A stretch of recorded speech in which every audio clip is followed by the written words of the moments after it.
This meeting is now called to order. Would you please join me in the Pledge of Allegiance? I pledge allegiance to the flag of the United States of America and to the republic for which it stands, one nation, under God, indivisible, with liberty and justice for all.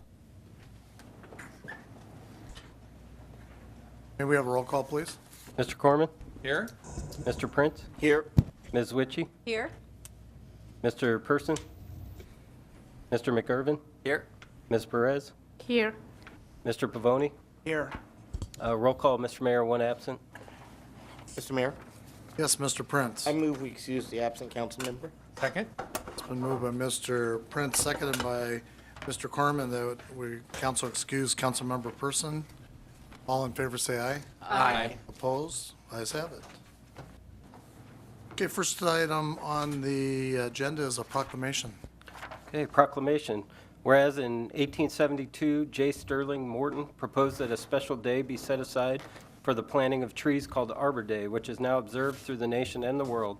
And whereas the city of Renton has been recognized as a Tree City USA since 2008 by the Arbor Day Foundation. And whereas trees reduce soil erosion, produce life-giving oxygen, increase property values, enhance the economic vitality of business districts, improve wildlife and fish habitats, and contribute many other benefits. And whereas in 1970, Senator Gaylord Nelson introduced legislation designating a day in April as a national day to celebrate the earth and called it Earth Day. And whereas volunteers from neighborhoods, schools, businesses, and service clubs will help the city of Renton celebrate Arbor Day and Earth Day on Saturday, April 30th by planting trees and shrubs at Cedar River Park to restore and beautify the urban forest.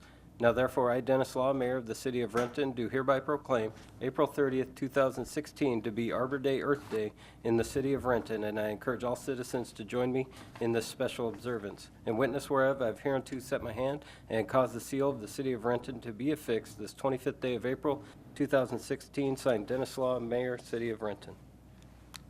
Mr. Mayor, Yes, Mr. Corman. I move that council concur in the proclamation.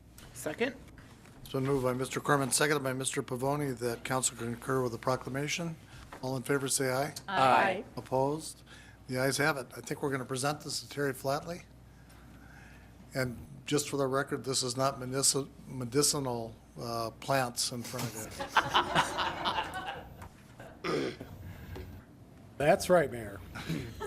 As you can see, it's Arbor Day, Earth Day time. Arbor Day, Earth Day is celebrated in Renton on the last Saturday of April.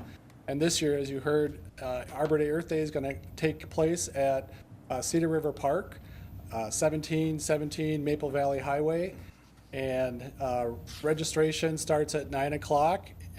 We hope that the mayor and the rest of you please come out and say a few words to the volunteers that show up. We get about 100 to 150 volunteers, and it's amazing the work that they do in such a short period of time. This year, we're planting about 70 trees at the park and about 100 shrubs and daylilies. So we've got events and activities for those that are really strong as well as for those that are really little with their parents. So we're looking forward to seeing all your faces on Saturday and helping us plant. And if you come out, we'll also give you a free lunch as well. So thank you very much. Thank you, Terry. Go ahead, Terry. Did you have a? This is, I'm sorry.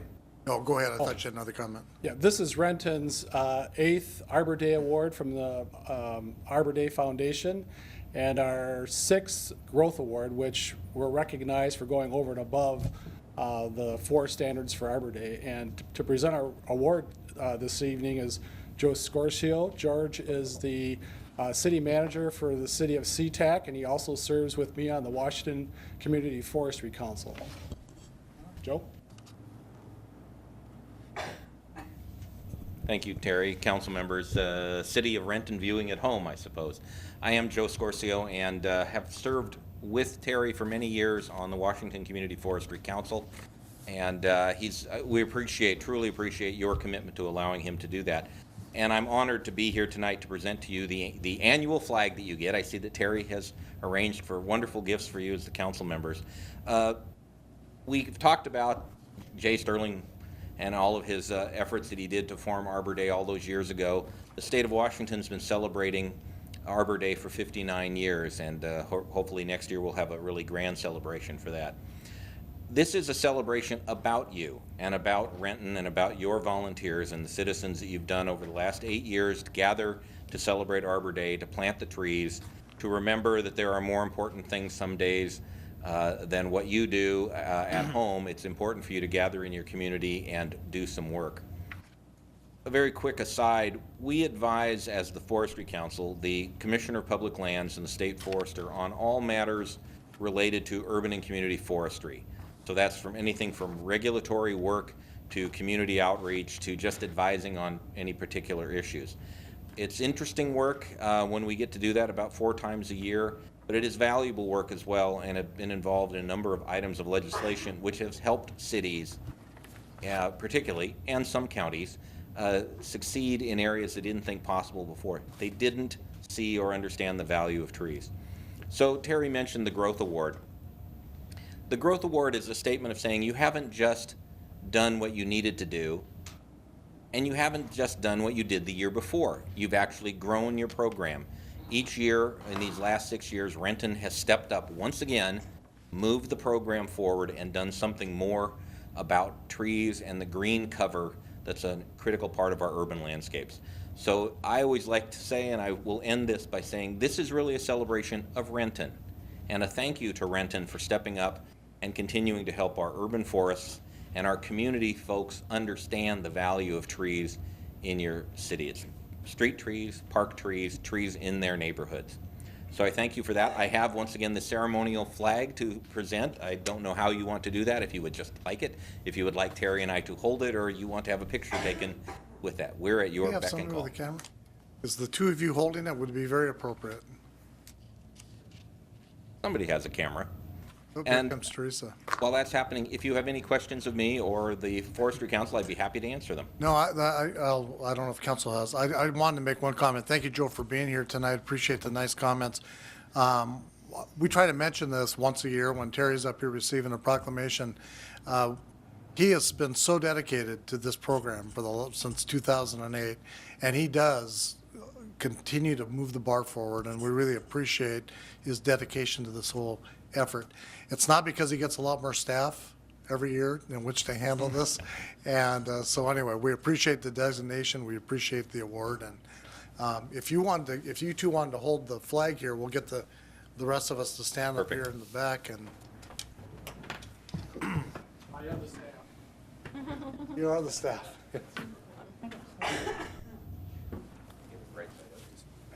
Chair there, Dennis. Squeeze on. I thank you. Stand up. Do you do the same? I'm always cut off these pictures. Everyone give you the, see everyone smiles? One, two, three. One more. One, two, perfect. Thanks, Teresa. Thank you very much. Thanks for coming. Thanks, Terry. I moved your chair back so don't fall down. See. Don't fall down. See. I was kicking it away. Okay. Before we go to administrative report, everybody's heard about the issue about lead in drinking water. Tacoma, Seattle are having some real issues now. I asked our Public Works Department to take a look at what we're doing in terms of our water checking and treatment. And Greg Zimmerman is prepared to give you a briefing on that right now.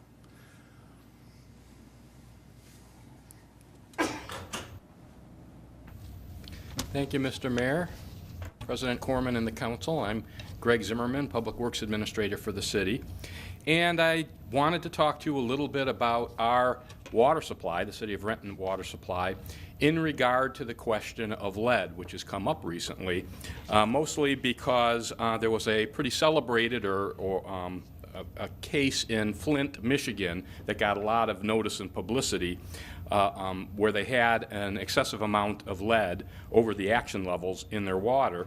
And across the country, because this had quite a bit of media exposure, there's been residents and customers talking to their water service providers about the lead level in their own water supply. So I think this is really timely to talk about Renton's water supply. The news is good news, but I want to talk a little bit more than just the fact that we, for the 15 years we've been testing since 2000, have been well within the federal action limits for lead content in water.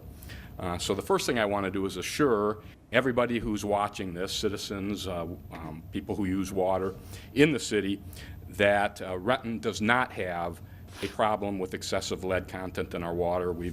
Since we've been running the program, since the lead and copper rule was enacted back in 2000, we've been well under the action level for lead content, which is a very low amount of lead, by the way. The action level for lead content is 15 parts per billion. That's an infinitesimally small amount, and we've been well under that amount. Since 1999, Renton has met all requirements of this federal lead and copper rule, which is the rule that sets limits on lead in water. Lead limits in Renton's drinking water has either been non-detectable or well below the federal action limit since 2000. There's several reasons for this that I'll go into, but first I want to talk a little bit about lead and about how it gets into drinking water supplies in the first place. The main source of lead when it does get into drinking water supply, and this is surprising to some people, it's not from the groundwater supply, it doesn't come from lakes, it doesn't come from the piping system, it doesn't come from pipes or wells. What it comes from is plumbing in the houses. So what happens is the homes built particularly before 1986, the copper pipe that was used in those earlier days had a high lead content in the solder that soldered the joints of the pipe together. And earlier than that, back in the 1950s, they actually used, in some cases, lead pipes in water services, and a lot of use of galvanized steel pipes for water services into the individual homes as well. Drinking water usually is naturally slightly acidic, which means it has a low pH coming out of the ground. And naturally acidic water, if you don't treat it and if you don't buffer that naturally occurring low pH, has a corrosive effect on this internal piping. So the water doesn't have lead in it until it gets to the residence, and then if it's slightly acidic, it can corrode the copper pipes, and a little bit of the lead in the solder leaches out into the water, and that's where the lead comes from. Fortunately, Renton has taken several steps over the years to prevent lead from getting into water. Ever since the lead and copper rule back in 1999, we've been actively working on measures that would prevent lead from getting into drinking water. The federal lead and copper rule requires water purveyors to take water samples from residential tap water, and the requirement is to take these samples from homes that were built before 1986, so you're testing the homes that are the most subject or the most likely to have copper pipes with lead solder that might be susceptible to having this lead leach out into the water. So since that time, Renton has been diligently, as the law requires, taking tests out of people's faucets and then testing the water. Since the testing began in 2000, the water has been consistently lower than the federal action level. As a matter of fact, the 90% mean of the tests that have come back, and we usually run between 40 and 65 of these tests for different houses, so that we're getting a good supply throughout, or a good sampling throughout the city for these older homes. The 90% mean, which means 90% of the tests that we take have been between no detect at all and 3 parts per billion, which is very low since the action level is 15 parts per billion. And then the other 10% has been somewhere higher than 3 parts per billion, but much lower than the action level. So we're in the range.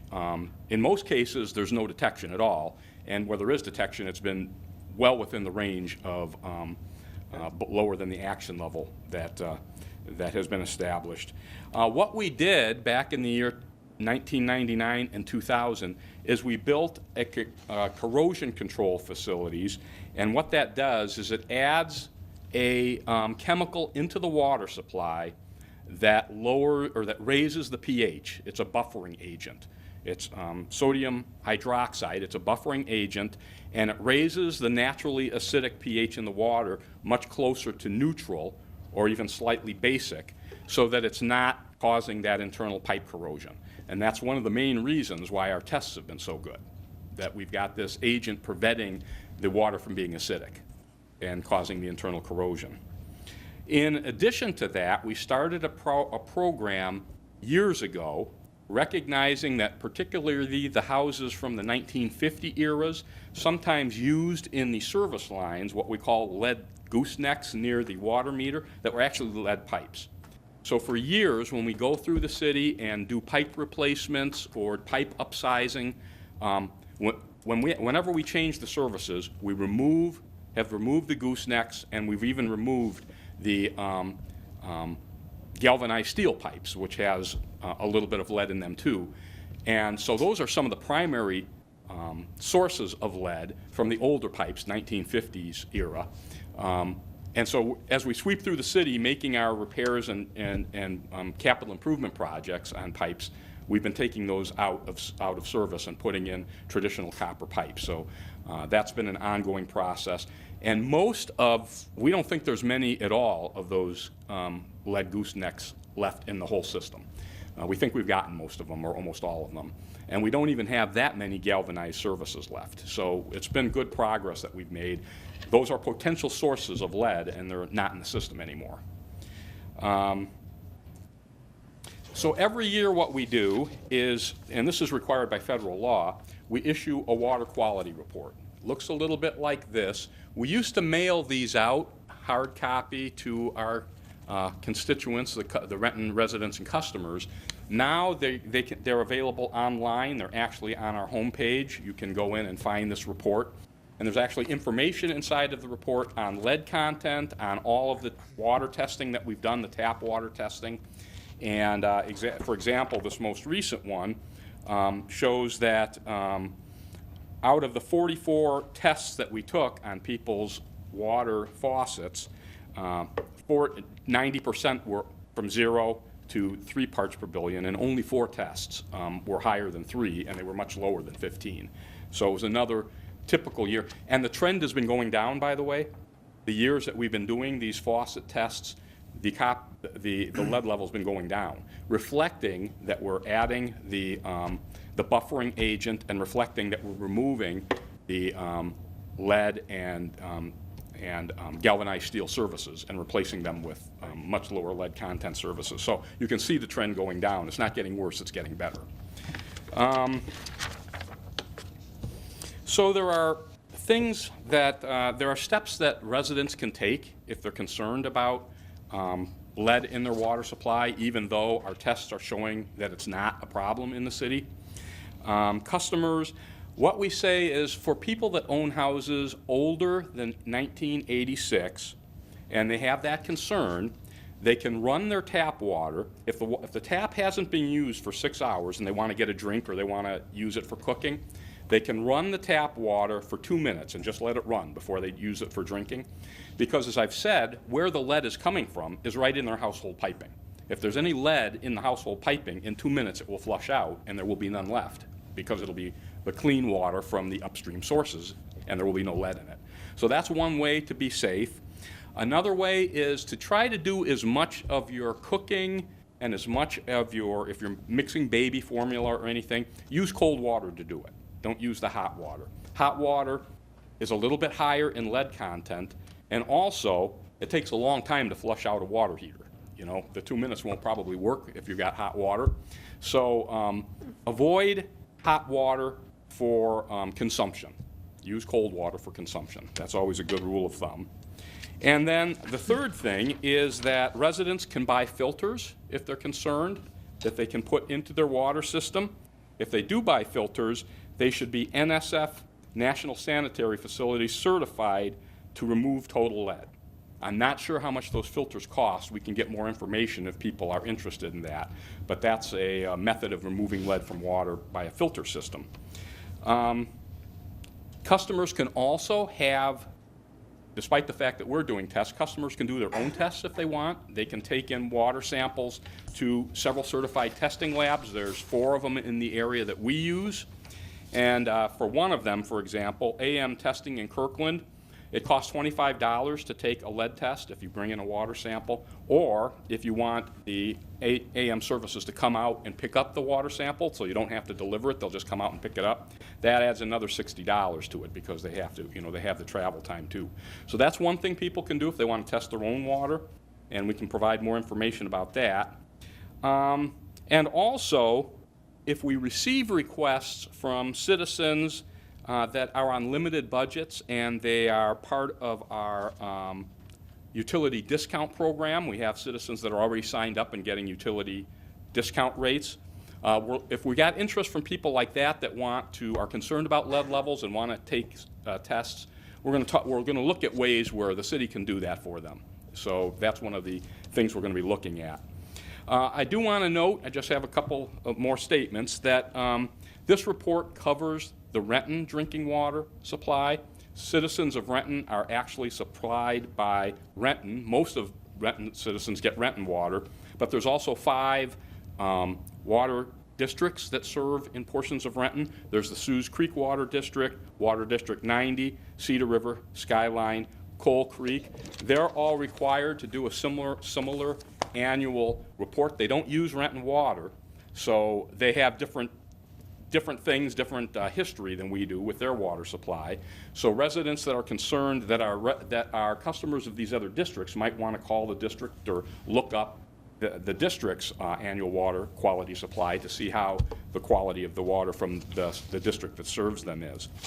There's a couple of numbers people can call if they want more water quality information. First of all, they can look on our website, and all this information that I've just provided is in this brochure, plus these numbers I'm going to give, these phone numbers. But they can call our city shops at 425-430-7400 and ask for somebody that can address their water quality questions. If it's after working hours or on the weekend, it's the same number, but it's 7,500 instead of 7,400. And then we'll get back to them and answer their questions. So, I think the overall theme is the water for 15 years has not been over the action level in Renton, and the trend, it's the level of minuscule amounts that we do test is trending downward. Okay, thank you, Greg. Appreciate it. Okay. Mr. Covington, administrative report. Yes, Mr. Mayor, Council, really just a couple of items. First, wanted to let the public know that the Renton Historical Society is currently accepting applications for new members of the Board of Trustees for the Renton History Museum. The board's mission is to help document, preserve, and educate about Renton's rich heritage in ways that engage diverse people of all ages. They serve as the oversight, policymaking, and fundraising body for the museum. There are 3-year terms, and leadership opportunities are available. If people are interested and have a passion for community service or history, they can contact our museum director, Liz Stewart, at estewart@rentonwa.gov, or they can just call her at 255-2330. We've got a number of street maintenance projects that are continuing to go on. As always, want to make sure people are just aware of those. This week we'll be in the area of South 2nd between Williams and Shattuck. Doing some sewer line maintenance. We'll be on the north curb line of Park Avenue between Bronson and North 6th for some tree well removal. We'll be having some intermittent lane closures on Oakdale Avenue between Southwest 43rd and 34th Street to conduct some asphalt paving repairs. One lane of Lake Washington Boulevard near the entrance to Coulon Park is going to be closed this week as work continues in that area. We've got some work on North 3rd between Logan and Burnett.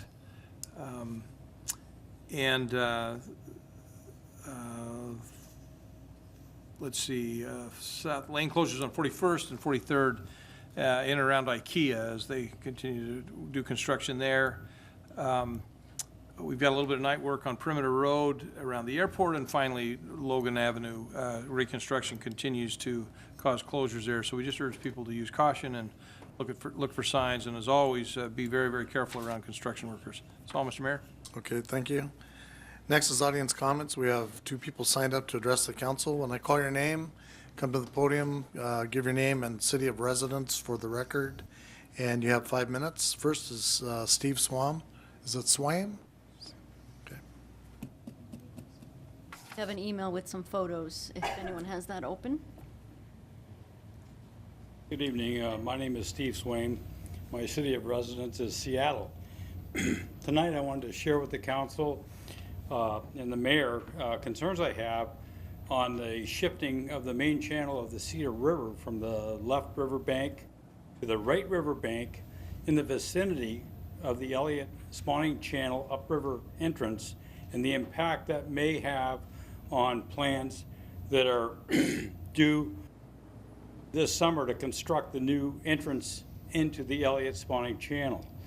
What has happened is there's a substantial gravel bar that is now present in the Cedar River that occupies the left bank for 300 to 400 feet above the Elliott Channel, and the main channel of the river, which for the last 7 years has flowed along the left bank to adequately supply the Elliott Channel, has now shifted to the right channel of the river and straightened out. So I brought some pictures because that's the easiest way to show this to you. This really isn't evident in the river until the winter levels drop. And every spring I take a look at the river.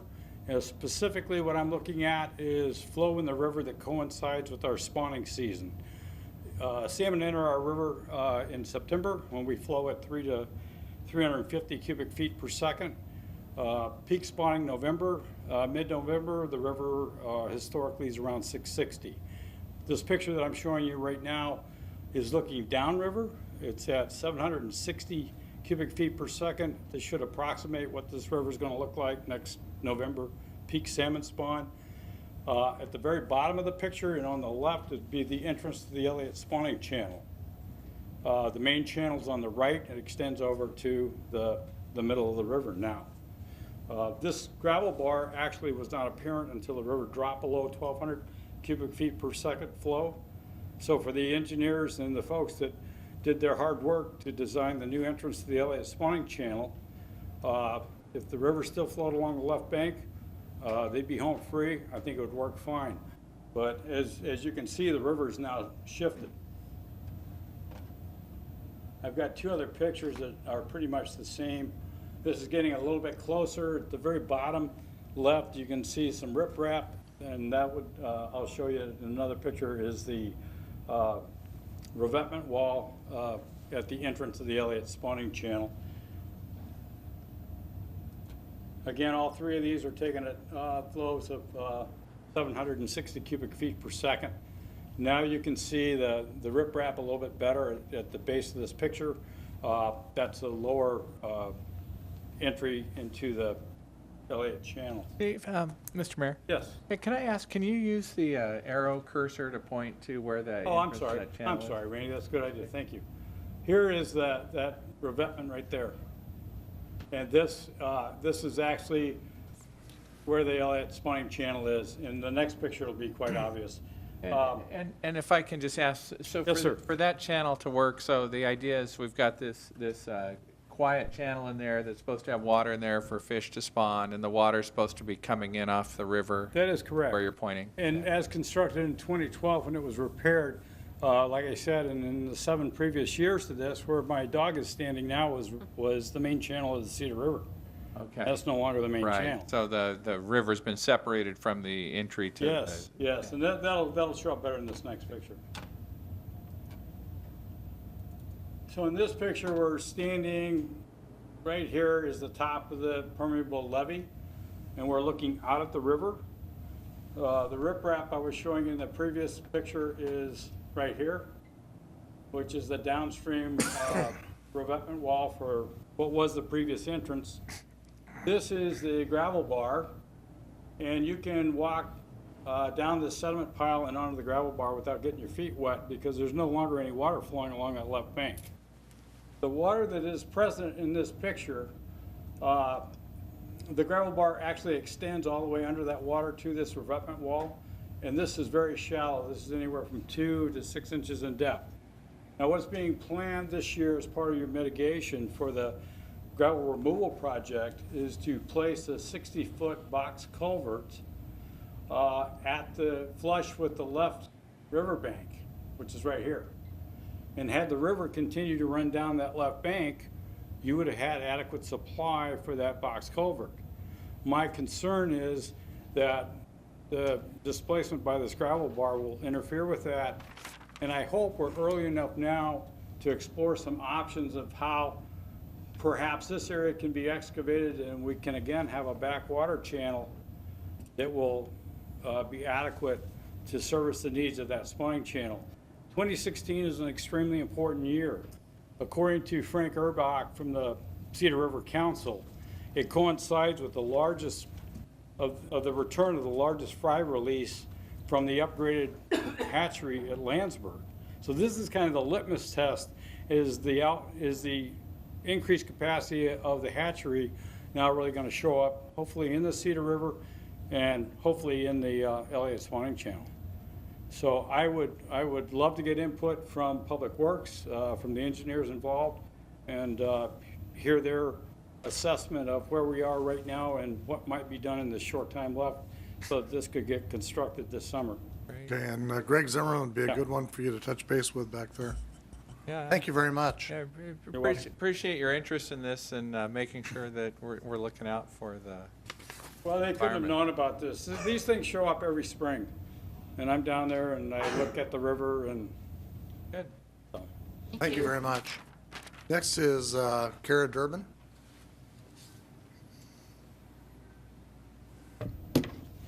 Thank you, Mr. Mayor, Council President Corman, council members. My name is Kara Durbin. I'm the Government Affairs Representative for Puget Sound Energy on the Energize East Side project. And tonight I'd like to talk just a little bit about PSE's preferred route for Energize East Side and also give you a quick update on the EIS process. As you may recall, last month at the end of Phase 1, PSE identified 4 routes total, including one preferred route called Willow 2. And we identified our preferred route by reflecting on what we've heard from the community over the past 2 years, feedback we've received about pole heights, view impacts, and safety primarily. Willow 2 uses the existing utility corridor for the most part, except for a small part in Bellevue through the Factoria area. So here in Renton, our preferred route exclusively uses the existing utility corridor, and that's consistent with feedback we heard very consistently throughout the community advisory group process. Overall, the route will be an improvement over what we have today. Along the corridor in locations, we'll replace 4 existing poles with either a single pole that will be roughly 100 feet in height, or 2 poles generally at 85 feet, with some going as low as 65, depending on where our designs shake out. This preferred route, as well as the other 3 PSC proposed routes, meet our needs to keep the lights on for the East Side communities. These routes are safe and they address the customers' concerns that we've heard. As far as where we are in the EIS process, the scoping process for Phase 2 began a couple weeks ago on April 14th, and that runs through the end of May. And we encourage community members to get involved by participating during this public comment period. The EIS cities, are hosting a series of public meetings throughout the middle of May, and your area's meeting will be at Hazen High School on Thursday, May 12th from 6 to 8:30 p.m. We look forward to continuing to work with Renton and the other cities to move this project forward, and as always, I'm happy to meet with you to give you an update and answer any questions you have. So, thank you. Thank you, Kara. Any questions from council at all? Okay, thank you.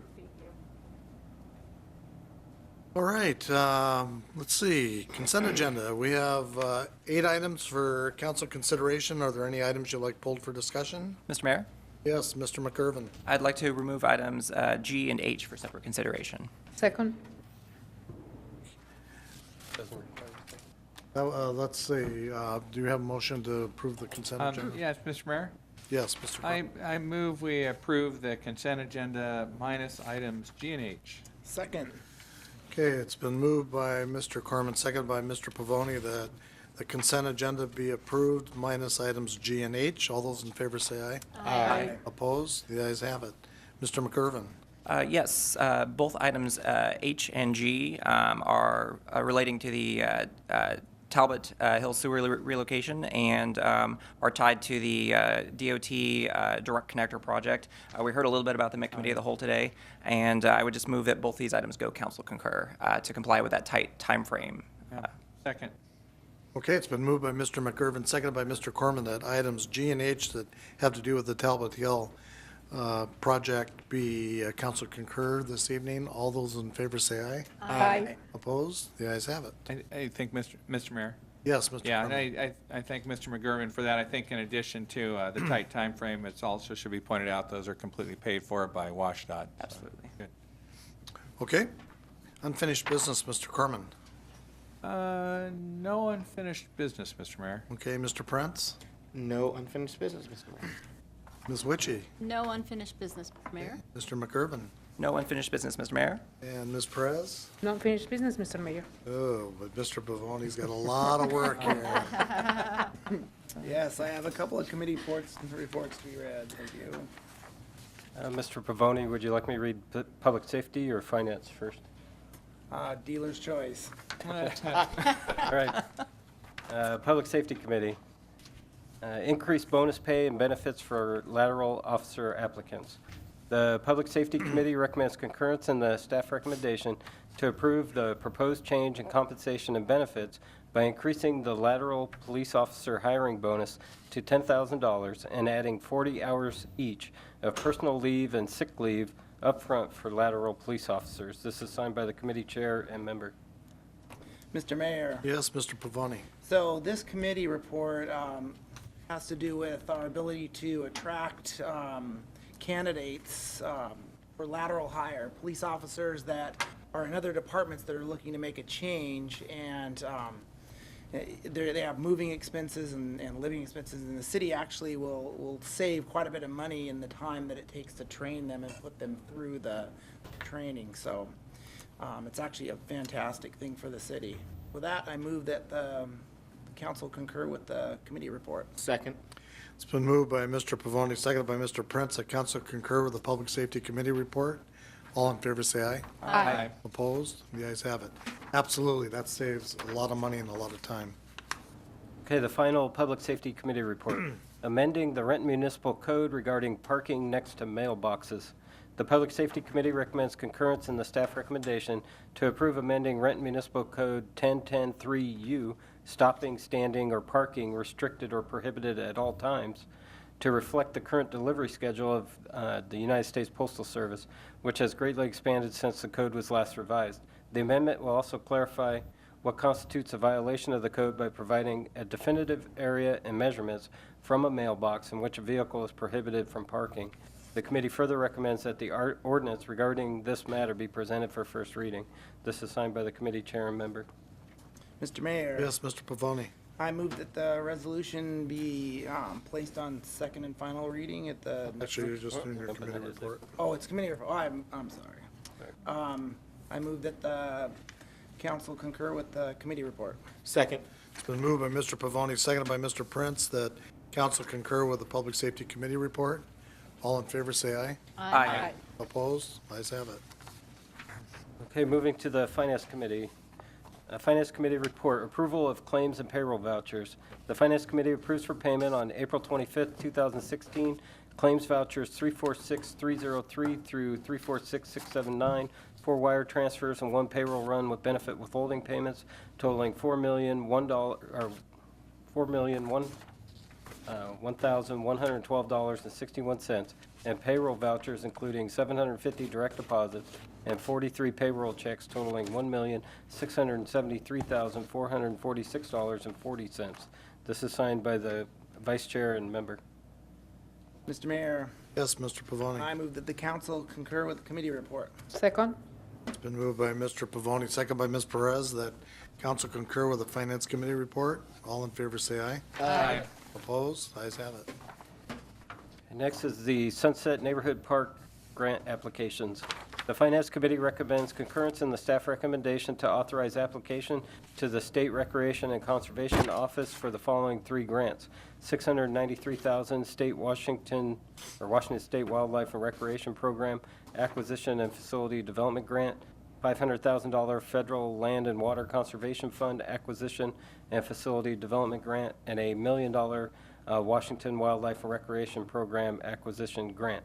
The WWRP and LWCF Acquisition and Facility Development Grants will match each other, and the non-state, non-federal grant match for all three individual grant applications is recommended to be from the city's general fund. The committee further recommends that the resolutions regarding this matter be presented for reading and adoption. This is signed by the vice chair and member. Mayor, Yes, Mr. Pavoni. I move that the council concur with the committee report. Second? It's been moved by Mr. Pavoni, second by Ms. Perez, that this committee report be approved. All those in favor say aye. Aye. Opposed? Ayes have it. And the next Finance Committee report is senior planner hire at grade A28, step E, and temporary double fill. The Finance Committee recommends concurrence in the staff recommendation to approve the hiring of a senior planner at step E of grade A28 and a temporary double fill of this position effective May 16, 2016. This is signed by the vice chair and member. Mr. Mayor, Yes, Mr. Pavoni. I move that the council concur with the committee report. Second? It's been moved by Mr. Pavoni, second by Ms. Perez, that council concur with the Finance Committee report. All in favor say aye. Aye. Opposed? Ayes have it. And the next report is regarding a contract agreement with Camber Corporation. The Finance Committee recommends concurrence in the staff recommendation to approve the contract agreement with Camber Corporation in the amount of $156,897.27 to provide landscape maintenance services at 43 locations, including 27 rights-of-way, 1 park, 2 trails, facility sites, and 6 open space areas, and authorize the mayor and city clerk to sign the agreement. This is signed by the vice chair and member. Mr. Mayor, Yes, sir.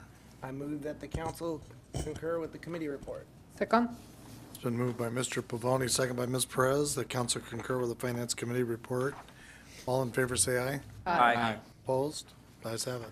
Okay, the last report is regarding the 2015-2018 Fresh Bucks Implementation Agreement. The Finance Committee recommends concurrence in the staff recommendation to approve the 2015-2018 Fresh Bucks Implementation Interlocal Agreement with the City of Seattle and authorize the Community Services Administrator to execute this agreement and the subsequent 2 annual addenda for 2017 and 2018. This is signed by the Vice Chair and member.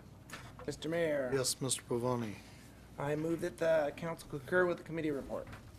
Second? It's been moved by Mr. Pavoni, second by Ms. Perez, that council concur with the Finance Committee report. All in favor say aye. Aye. Opposed? Ayes have it. Thanks, Jason. Okay, moving on to resolutions and ordinances. We have 3 resolutions and a bunch of ordinances. Okay, the resolutions are all regarding the grant applications for the parks. The first one, a resolution of the City of Renton, Washington, authorizing submission of an application for grant funding assistance for Washington Wildlife and Recreation Program, WWRP, projects to the Recreation and Conservation Funding Board as provided in Chapter 79A15 and 79A25 RCW, WAC 286, and other applicable authorities. This is the Sunset Neighborhood Park, Highlands Neighborhood Park 3 project. Mr. Mayor, Yes, Mr. Corman. I move adoption of the resolution. Second? It's been moved by Mr. Corman, seconded by Mr. Pavoni, that council approve this resolution. All in favor say aye. Aye. Opposed? Ayes have it. And the next resolution is also about park grants. A resolution of the City of Renton, Washington, authorizing submission of an application for grant funding assistance for the Land and Water Conservation Fund, LWCF, projects to the Recreation and Conservation Funding Board as provided in Title 54 U.S.C. Section 200305, 79825 RCW, WAC 286, and other applicable authorities. This is also for the Sunset Neighborhood Park, Highlands Neighborhood Park 3 project. Mr. Mayor, Yes, Mr. Corman. move adoption of this resolution. Second? It's been moved by Mr. Corman, second by Mr. Pavoni, that this resolution be adopted as read. All those in favor say aye. Opposed? Ayes have it. The final resolution is also a grant application. A resolution of the City of Renton, Washington, authorizing submission of an application for grant funding assistance for the Washington Wildlife and Recreation Program projects to the Recreation and Conservation Funding Board as provided in Chapter 79A15, 79A25 RCW, WAC 286, and other applicable authorities. Again, Sunset Neighborhood Park, Highlands Neighborhood Park 3 project. Mr. Mayor, Yes, Mr. move Clement. adoption of this resolution. Second? It's been moved, pardon me, moved by Mr. Corman, second by Mr. Pavoni, that this resolution be adopted as read. All those in favor say aye. Aye. Opposed? Ayes have it. Okay, we have one ordinance for first reading regarding parking by post boxes, I guess. An ordinance of the City of Renton, Washington, amending RMC 1010-3U of Chapter 10 Parking Regulations of Title 10 Traffic, accommodating daily United States Postal Service deliveries by disallowing parking within 15 feet of residential mailboxes. Mr. Mayor, Yes, Mr. Pavoni. now I'd like to move this ordinance be placed on second and final reading at the next council meeting. Second. It's been moved by Mr. Pavoni, seconded by Mr. Prince, that this ordinance be placed on second and final reading at the next council meeting. All in favor say aye. Aye. Opposed? Ayes have it. Okay, and the following are for second and final reading, and there are quite a few docket items. The first is docket D-116, an ordinance of the City of Renton, Washington, amending sections 4260, 4280, 42110, and 42115 of Chapter 2, zoning districts, uses and standards, section 49250 of Chapter 9, permits specific, and sections 41120 and 411-230 of Chapter 11, definitions of Title 4 development regulations of City Code by amending residential building height regulations, amending the definition of building height, and adding definitions for wall plate and wall plate height. Mr. Mayor, Yes, Mr. Prince. I move that the ordinance be adopted as read. Second? It's been moved by Mr. Prince, seconded by Mr. McGurven, that this ordinance be adopted as read. Requires a roll call. Mr. Corman? Aye. Mr. Prince? Aye. Ms. Witchy? Aye. Mr. McGurven? Aye. Ms. Perez? Aye. Mr. Pavoni? Aye. Roll call, Mr. Mayor, all ayes. Ayes have it. Then, the next ordinance is docket D-117, an ordinance of the City of Renton, Washington, amending sections 42110, 42120 of Chapter 2 zoning districts, uses and standards, section 4965 of Chapter 9 permits, specific in section 41110 definitions A of Title 4 development regulations of City Code by amending density bonus regulations and amending the definition of affordable housing. Mr. Mayor, Yes, Mr. Prince. move the ordinance be adopted as read. Second? It's been moved by Mr. Prince, seconded by Mr. McGurven, that this ordinance be adopted as read. Requires a roll call. Mr. Corman? Aye. Mr. Prince? Aye. Ms. Witchy? Aye. Mr. McGurven? Aye. Ms. Perez? Aye. Mr. Pavoni? Aye. Roll call, Mr. Mayor, all ayes. The ayes have it. Next is docket 119, an ordinance of the City of Renton, Washington, amending section 4960 of Chapter 9, permits specific of Title 4 development regulations of City Code, amending the regulations relating to payment of a fee in lieu of frontage improvements. Mr. Mayor, Yes, Mr. Prince. I'm so used to them being longer than that. Move that the ordinance be adopted as read. Second? It's been moved by Mr. Prince, seconded by Mr. McGurven, that this ordinance be adopted as read and requires a roll call. Mr. Corman? Aye. Mr. Prince? Aye. Ms. Witchy? Aye. Mr. McGurven? Aye. Ms. Perez? Aye. Mr. Pavoni? Aye. Roll call, Mr. Mayor, all ayes. The ayes have it. Next is docket D-120. An ordinance of the City of Renton, Washington, amending sections 4770 and 4780 of Chapter 7 subdivision regulations and section 4890 of Chapter 8 permits, general and appeals of Title 4 development regulations of City Code, adding regulations requiring a public neighborhood meeting for subdivisions and planned urban developments, and amending the regulations regarding public notice requirements. Mr. Mayor, Yes, sir. move that the ordinance be adopted as read. Second? It's been moved by Mr. Prince, seconded by Mr. Corman, that this ordinance be adopted as read. Requires a roll call. Mr. Corman? Aye. Mr. Prince? Aye. Ms. Witchy? Aye. Mr. McGurven? Aye. Ms. Perez? Aye. Mr. Pavoni? Aye. Roll call, Mr. Mayor, all ayes. The ayes have it. And next is D-122.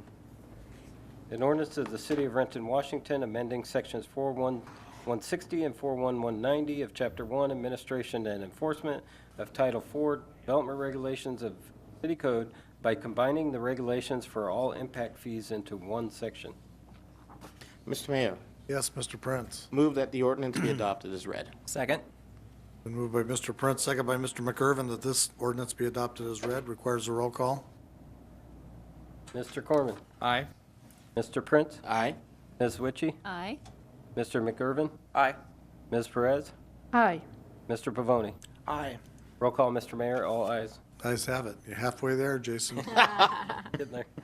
Next is docket 123, an ordinance of the City of Renton, Washington, amending sections 42120 of Chapter 2 zoning districts, uses, and standards of Title 4 development regulations of the City Code, revising setbacks in commercial and mixed-use zones. Mr. Mayor, Yes, sir. move that the ordinance be adopted as read. Second. It's been moved by Mr. Prince, second by Mr. McIrvin, that this ordinance be adopted as read. This requires a roll call. Mr. Corman? Aye. Mr. Prince? Aye. Ms. Witchy? Aye. Mr. McIrvin? Aye. Ms. Perez? Aye. Mr. Pavoni? Aye. Roll call, Mr. Mayor, all ayes. The ayes have it. And the next item is docket 124A.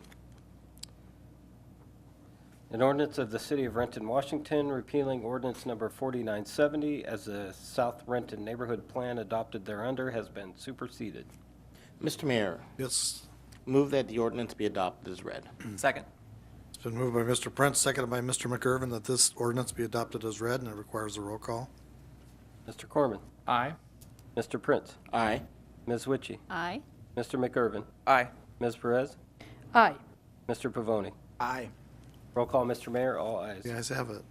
Okay, next is docket 124B. An ordinance of the City of Renton, Washington, amending Section 4430 of Chapter 4 Citywide Property Development Standards of Title 4 Development Regulations of City Code by deleting outdated plans adopted by reference and adopting new plans by reference. Mr. Mayor, Yes, Mr. Prince. move that the ordinance be adopted as read. Second. It's been moved by Mr. Prince, seconded by Mr. McIrvin, that this ordinance be adopted as read, and requires a roll call. Mr. Corman? Aye. Mr. Prince? Aye. Ms. Witchy? Aye. Mr. McIrvin? Aye. Ms. Perez? Aye. Mr. Pavoni? Aye. Roll call, Mr. Mayor, all ayes. The ayes have it. The next ordinance is docket 126. An ordinance of the City of Renton, Washington, amending sections 4260 and 42110 of Chapter 2 zoning districts, uses, and standards, 4440, 4470, 4480, 44100, and 44140 of Chapter 4 citywide property development standards, 4690 of Chapter 6 street and utility standards, 48120 of Chapter 8 permits, general and appeals, 4960 of Chapter 9 permits specific, and 411250 of Chapter 11 definitions of Title 4 development regulations of City Code, correcting and revising code pursuant to the Community and Economic Development Department's administrative code interpretations. Mr. Mayor, Yes, Mr. Prince. move that the ordinance be adopted as read. Second.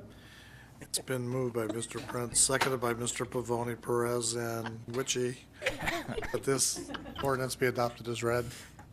It requires a roll call. Mr. Corman? Aye. Mr. Prince? Aye. Ms. Witchy? Aye. Mr. McIrvin? Aye. Ms. Perez? Aye. Mr. Pavoni? Aye. Roll call, Mr. Mayor, all ayes. The ayes have it. And the final ordinance is regarding a street vacation.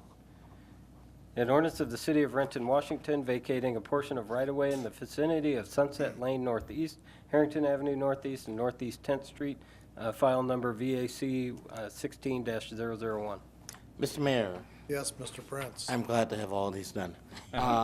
Move that the ordinance be adopted as read. Second. It's been moved by Mr. Prince, seconded by Mr. Corman, that this ordinance be adopted as read. Requires a roll call. Hey, Mr. Corman? Aye. Mr. Prince? Aye. Ms. Witchy? Aye. Mr. McIrvin? Aye. Ms. Perez? Aye. Mr. Pavoni? Aye. Roll call, Mr. Mayor, all ayes. The ayes have it. Thanks, Jason. Good job. Moving on to new business, Mr. Corman. Yes, Mr. Mayor, few things. Let's see, thanks. One of them is that before I do the committee announcements, I received a letter from a woman named Mina Merchant, who is working with school kids from the Renton School District, sort of across the district, on a potential art project, a big mural that involves owls. So they call it the Owl Project, the bird, the owls. They've recently, it involves a lot of tiles, and every school is contributing, and they want to do a beautification in downtown or some appropriate location. They've presented it to the Municipal Arts Commission, and they've got the Arts Commission endorsement. And Mina has asked if she could bring it to the council just to show it, not for any action, but just so that we could see what they're planning. And so my proposal was that she'd like to do that on May 9th, and I'd just like to ask the council if we can just schedule 10 or 15 minutes in the council meeting for her to present that. And it seems like everybody's on board that. Yeah. Okay, thanks. And then one other thing, just before I make the announcements, we did change the rule tonight on parking next to mailboxes, and I was wondering, some of us were trained that you don't park next to a mailbox during the hours of service, and if I understand this right, I think what we're saying now is because the post office is expanding its hours of service and they deliver early in the morning and late at night. Saturdays and Sundays, people just shouldn't ever park next to mailboxes. And I was just wondering if we have a way to communicate that to the residents. We do. We can send out a news release, and we can also post it on our website. Okay, yeah, excellent. And hopefully that alone will cure a lot of the problems, so we don't have to do a lot of ticketing, hopefully. Okay, and then finally, thank you. I accidentally recycled mine, so thanks, Ed. I would just like to announce that we have a committee of the whole meeting on May 2nd, 6 o'clock p.m. It's in the Council Conferencing Center. 2 items on that agenda. One is the downtown revitalization update, and the second is the council referral process. And actually, we say in the conferencing center, I just want to ask Mr. Covington, is there any chance we should do that one here in Chambers, the downtown revitalization update? Or he and I were discussing earlier today about. Sure. I would recommend against it because we're, until we have something that is visual and really comprehensive. Okay. Fair enough. Okay, then the announcement is as it stands in the conferencing center, 6 o'clock p.m. Monday, May 2nd. Okay. And that's all, Mr. Mayor. Thank you. Mr. Prince. Yes, Mr. Mayor, I have a Planning and Development Committee meeting on Thursday, April 28th at 4 p.m. I've got 3 items on the agenda. Sidewalk maintenance and construction, docket 11, and emerging issues. And that is all, Mr. Mayor. Okay, thank you. Ms. Witchy. Yes, Mr. Mayor, I also have a meeting this Thursday. The Community Services Committee will be meeting at 3:30 p.m. on April 28th. We have 2 topics to discuss. The first is a briefing on the Housing Repair Assistance Program's agreement with Habitat for Humanity, and the second item is a briefing on changes to the neighborhood program. That is all, Mr. Mayor. Okay, thank you. Mr. McIrvin. Yes, Mr. Mayor. Both of the items that were set for the Utilities Committee agenda were past council concur today, so the meeting that would have been scheduled for May 2nd will be canceled. Very clever. Nice. Very clever. Good job. Ms. Perez. Thank you, Mr. Mayor. On Monday, May 2nd at 5 o'clock, we will have a Transportation Committee in the Council Conference Room, and we have a lot of items in the agenda. The first one will be sidewalk maintenance and construction briefing. The second, temporary road closures for the Sunset Lane Northeast Improvement Project. The third is airport operating permits and agreement with West Isles Air Incorporation, I guess. And fourth, emerging issues in transportation. Thank you. Okay, thank you. And Mr. Pavoni. Yes, Mr. Mayor, I actually do not have any committee meetings to report, but today is April 25th, which is my son Dominic's 6th birthday, so I told him that I would, on TV, tell him happy birthday. And sing it, and sing it. Happy birthday. And you Happy will- birthday, Dominic. And sing it. You should sing for him the happy birthday. Armando, please. We're waiting for you. You're already on my Happy list. birthday. Okay, I'll save you. We're going to move on. Thank you, thank you. Audience comment. Anybody would like to address the council? Kevin, you're back quiet back there. What's the wish of the council? Move we adjourn. Second. Been moved by Mr. Prince, second by Ms. Witchy, that we adjourn. All in favor, say aye. Hi. Opposed? We're adjourned.